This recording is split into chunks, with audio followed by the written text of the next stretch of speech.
Akĩaria mũthĩ wa kerĩ wa kĩgomano kĩa o mwaka kĩa mathibitarĩ ma andũ kĩũmbe kĩrĩa gĩkoretwo gĩgĩthiĩ na mbere gũkũ mũciĩ mũnene wa Nairobi, mũikarĩri gĩtĩ wa gĩkundi kĩu Brian Lishenga orotete wagi wa kĩgĩna kĩiganu harĩ kũgacĩrithia motungata ma ũgima wa mwĩrĩ kũrĩ mũingĩ ta ũmwe wa moritũ marĩa makoretwo magĩtũnga thengia wa president kwĩranĩra kũrĩha mathire ma NHIF mweri mũthiru.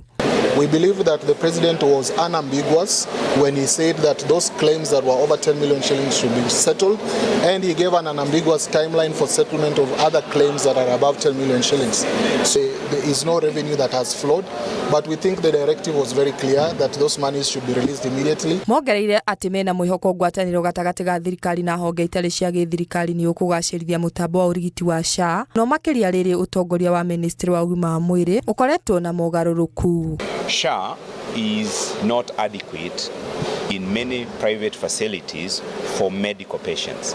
People who have malaria, people who have abdominal problems, SHA is not adequate because they're on a rebate, and the rebate is not enough to cover care in many facilities. I believe it's adequate in many county facilities. Maya mokĩte rĩrĩ ũrĩa warĩ mũteithĩrĩria wa minister wa ũgima wa mwĩrĩ hĩndĩ ya kĩng'ũki gĩa COVID Mercy Mwangangi athurĩtwo ta mũrũgamĩrĩri mũnene wa mũtaratara wa SHA. Mwangangi nĩ agathĩrĩirio nĩ minister wa ũgima wa mwĩrĩ Aden Duale ta mũndũ mũigĩrĩrĩki wĩra-inĩ wake. Ngiribotera Inooro TV, niĩ njĩtagwo Nyambura wa Mũirũrĩ.